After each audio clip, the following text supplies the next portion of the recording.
Alright, I'm about to tie for you a fly I call Mr. Jones from an old Counting Crows song. And this is an adult cranefly, a skating adult cranefly pattern that sort of, obviously loosely based off my Screaming Banshee pattern. But this is the single best skating fly I've ever fished, and God, so fun to fish. Adult craneflies sort of skitter and hop across the water, and this fly does exactly that, like nothing else you've ever seen. Just super fun to fish with. And we've got a pretty accurate representation here. So without further ado, we'll start to whip one up here. So what I've got in my vise right now is a sewing needle, and I'm going to take some, this is 8-aught Veevus, sort of wood duck color or cinnamon color. E12 is the number. And I'm going to start my thread here pretty close to the end. And I'm going to wrap up this needle to sort of open even spirals to whatever length I want my body to be. Let's just match them up to this one I tied, so I'll just use that to measure. I'm going to go just a bit more here. So darn near the full length of the needle. Pull that a little bit. We'll tie a full-size grande. Then I'll bring that thread back to the front again. And then for the body here, I'm going to take a piece of cinnamon-colored fly foam, or thin fly foam, I should say. And I've got this cut. It's a 3mm thick piece, and I've sliced off a piece that's about 2 millimeters wide. And I'm going to tie this down about 1/3 of the way up. No, I'm not. That was a trick to see if you were paying attention. Once I've got that thread base on there, I'm going to tie this piece of yarn to the hook shank. And again, this helps us to get this off the needle. If you tie it directly to the needle, it's really hard to get off. So I'm going to take about a half a strand of brown McFly foam here. And again, any kind of yarn will work here. I'm going to tie it down the full length of the thread base.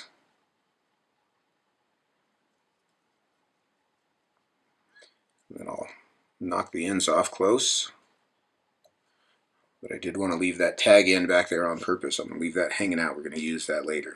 Alright, now I can come in with my piece of foam. And again, about 1/3 of the way up,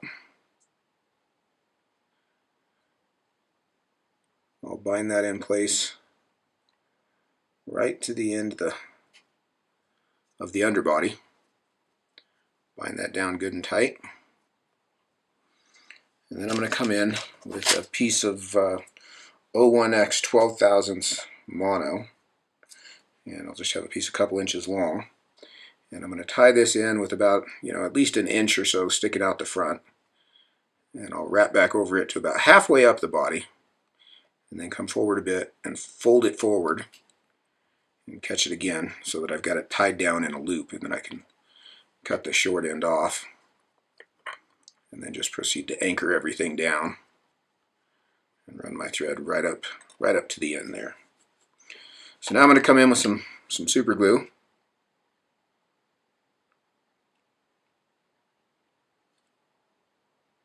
And I want to get all the way around this underbody with as thin a coat as I can manage, which is never quite as thin as I like. So I usually get a little more on there than I really want. Then I'll just take a scrap of foam and kind of wipe off the extra. Alright, so now we're going to start to build the body. And the trick to building this body is I'm going to wrap this foam under tension with pretty closely overlapping turns. And you can see I can kind of control the shape of the body by the spread of those turns. I can kind of start to spread them out a little bit more here as I get to the front. I've got a little extra glue there. It's just good to keep that scrap handy. To taper it down a bit toward the front here. Last turn. And I'll come up and tie that off. And again, I'm going to wipe that extra glue out just so it doesn't get on my scissor blades here when I go to trim this off. Trim that off as close as I can. Just sort of smooth that out a bit. And then I'll just do a hand whip finish here, right over that tie off and that glue. And then again, always make sure you wipe your wipe your blades off. And you can see that body is sort of a reverse taper. It's fatter at the back end than it is at the front end. And again, without delay, I'm going to grab that body and kind of start to give it a twist and sort of unscrew it off the needle. I can pull that end thread out, trim that off, and we've got this nice little extended body. And that's all glued together from the inside. So that thread on the inside was just to kind of hold those pieces there until we got them glued down. All right, now I'm going to get rid of my needle. And I'm going to come in with a Tiemco 2487 in a size 12. Since we're tying a big one. And the 87 is important. You want to hook with the down eye here. Let's get us a little more centered here.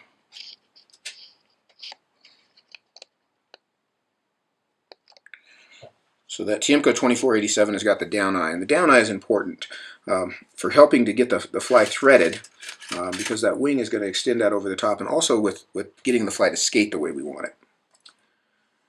So now I'm going to come in with some Veevus, or I'm sorry, some Superfine 18-aught Nanosilk in brick beige. This is 30 denier GSP thread. And I'm going to start this just up behind the hook eye. I'm going to make a thread base back to around the point of the hook, and then back up to the hook eye, and then honestly right behind the hook eye, sort of build a little thread head there just to make sure that hook eye is all closed up, and create a little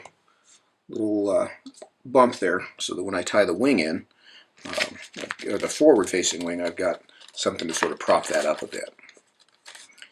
Now for the wings on this one, this is bleached moose body hair.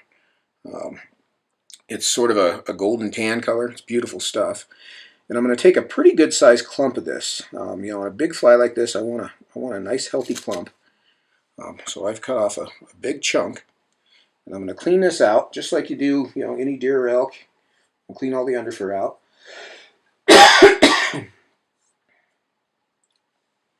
Clean that out, and I'll put it tips down in my hair stacker. One of the nice things with moose is it's a really nice straight hair. It's pretty easy to stack, so it's not going to take a lot of pounding to get it straightened out.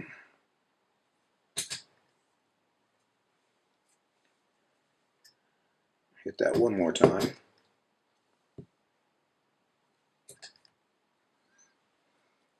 So I've got a nice thick bundle, all nicely stacked. And I want this, let's see, find our body here, about the same length as the body. And what I'll do here is I'm going to lay this in with the tips facing out over the hook eye. I'm going to put 2 turns around it, and then I'm going to flare that hair toward me. And this is where this Superfine Nanosilk is important. This thread's super strong, very small, and I can flare that hard moose hair with it, really with no risk of breaking the thread. I'm going to anchor that down with a nice wide band of thread, like so. And then I'm going to come in and I'm going to trim these butt ends off at an angle, just so I don't have a big lump there. And then I can work my thread tightly down through those butt ends to anchor that further down. I'll go over that a couple of times. One of the really nice things about this 18-aught Superfine is it's so small. I can make a ton of thread wraps where I need to get things smoothed off without creating a ton of bulk. You just couldn't do that with most conventional thread, so that's why we're using that here. So now I'm going to bring my thread back to just about, just behind the point, maybe even with where the barb would be on this hook. And I'm going to take my extended body portion, and I'm going to lay the mono in on top of the hook, and try to get it centered right on top. There we go. And bind that down in place. And we do want a gap between the hook and the body here. And then I'll fold that mono back and catch it again, just to anchor that so that it doesn't come out later. I can trim that extra mono off. So there's our extended body. Now I'm going to come in with a strand of barred Sexi floss in size small, and this is going to be amber. And we'll use that one right there. And I'm going to lay this in just in front of where I tied that mono down. And I'll take half of it back along the far side of the hook and let it dangle. And then catch it again here on the near side with the other half. So those are just dangling out the back. You know, one of the things I see on Cranefly patterns is everybody feels like they need to imitate those legs with the knots and knees and elbows and ankles and all those other pieces. I found they're probably not important at all, honestly, but the action of the fly is what does it. But in this case, we're just going to leave those, put these little legs in here. It just adds a nice little effect to it, but it's, you know, it's probably not the most important thing. No, it's certainly not the most important thing. So now I'm going to take another strip of foam that I've cut. Let's see here. It's about 3 millimeters wide. That's the thickness of the foam. And then I cut it about 1 millimeter thick. You know, 1.5. And I'm going to lay this in. Get the end cut a little more square here. Lay this in just behind the butt ends of that forward wing.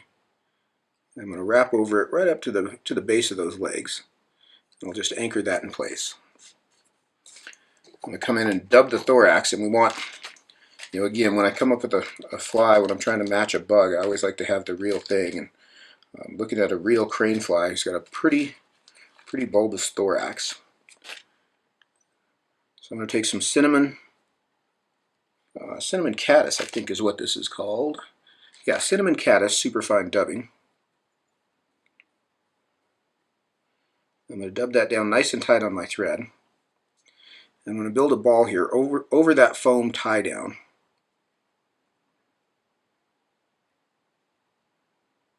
Like so. I'm going to add just a touch more there, just to fill out that front edge.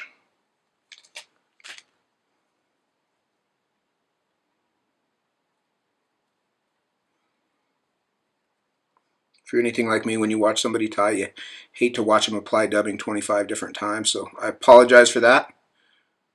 Not my style. There we go. So you can see we've still got this little space, this thread band between the base of the wing and the front of the dub thorax. So this is where we're going to put our wing in, and we're going to take some more of that moose hair, about an equal size clump really, maybe slightly smaller.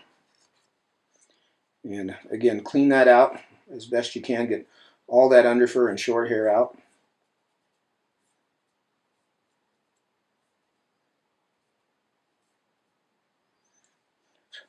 Put that tips down in my stacker, and we'll stack him up as well.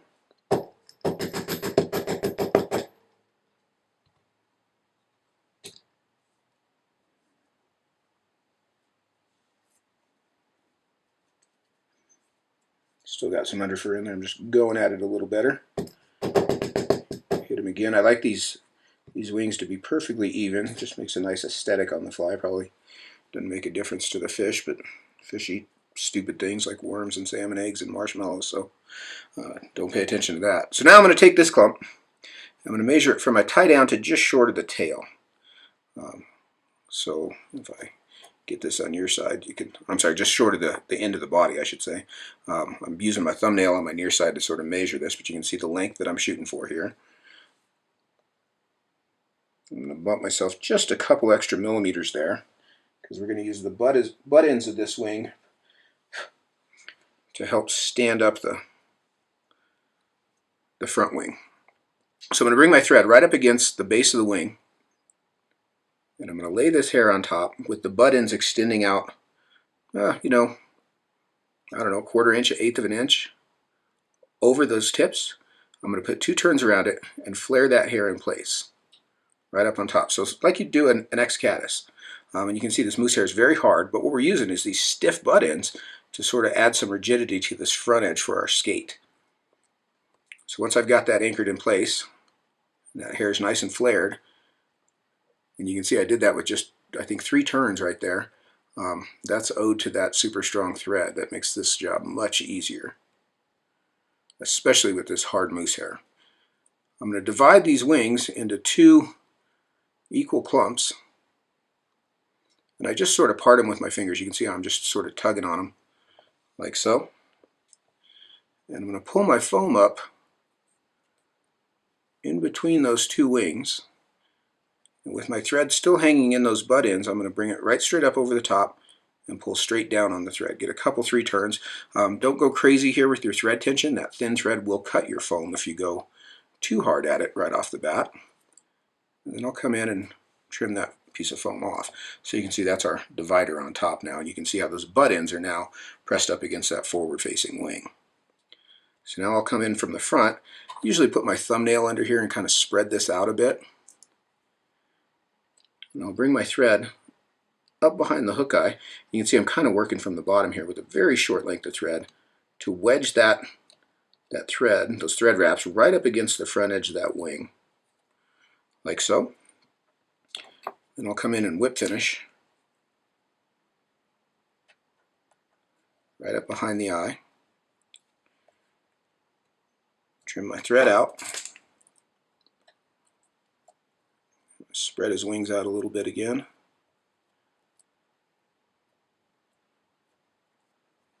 So we've got that sort of big profile for the skate. Alright, so I'm going to leave these legs a little longer than the body. Just trim them off so that they're even. And then we get to have a little bit of fun with the markers. And again, I don't know that this is super important, but one thing I notice on Craneflies is they've got a really beautifully modeled sort of, look like they're carved from wood body. So I'm going to use a couple different colors of Copic markers and just sort of draw some random lines down the body. This marker here is pale sepia. You know, if you kind of think of wood grain is what you're after, don't go crazy with any one marker, because we're going to use a couple different colors. This one is Tuscan orange. Give them a couple little highlights here with this. And you can see I'm just letting the tip of the marker sort of find its own way. And then we'll take a copper colored marker and we'll put the darkest colors on. And just, again, pretty random crosshatch. You know, everybody looks at these like I spent hours and hours coloring them, but it's really just a pretty random application. And I am going across that foam on top as well.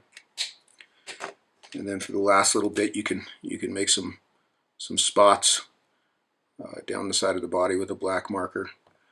They very often have spots. I'm sure that makes all the difference. It's probably why I catch so many fish, is these dots. So if you want to catch fish, you should probably put some dots on yours too. I don't know, man. I'm just trying to give direction. So we'll put a few little spots on there. And there's the finished Mr. Jones. Now, I know we've got a pretty big fly now, so I'm going to back us up a little bit and get us refocused here. Give you an idea what it is we're looking at. So you can see that big wide profile on the bottom with that forward facing wing for the skate. Pretty realistic body. One of the cool things with this body that I found is if we had a fly, and this is a problem with most patterns you see for a cranefly, is they're tied on a long hook with a long body, so they're stiff. And it's, while a real bug will collapse when a fish eats it, they kind of fold up. A fake fly with a big metal hook down the middle of it is rigid. One of the advantages of this fly is that body will fold up. So while you still got the big outside profile, that's pretty collapsible. So when they come to eat the fly, they can get it. I fished this on the Clark's Fork last year with my friend Blake Clark. I don't know if they named it after him or not. I suspect not, although he'd probably tell you otherwise. But man, we had a fun time fishing this fly. Fish just crushing it. Skating the fly, through all the tail outs and pools and rocks, and fish just coming out of the woodwork to eat it. And man, when they get it, they've got it down their pipe. So barbless hook is important. Make sure you pinch that barb. But man, this is one of the most fun flies that I've come up with in a long time. Great summertime fly. Early in the morning, you'll see cranefly activity, adult cranefly activity, them kind of skittering around. But anytime it's sort of dead, this has been a fly that I can kind of pull them up with, even in dead, hot summer conditions. This is a bug they're used to seeing that they don't see very often. That's not real. So, pretty good confidence in it. And if nothing else, it is hard to hook fish on a skating fly, but man, this fly pulls fish up, and even if you're not hooking them, it's awfully fun to see him come and bum rush it. So that's our Mr. Jones, He just wanted to be a little bit more funky, if you remember the song, and that one's pretty funky. So go out and put him to work, tie a few up. Nice little thing to have in your box if you encounter fish eating crane flies, and even if you don't, just make them eat it. It's one of my favorite things to do. So I'm excited about this one. Hope you are too. Twist some up. Let me know how you do. I'll talk to you soon. Thanks for watching.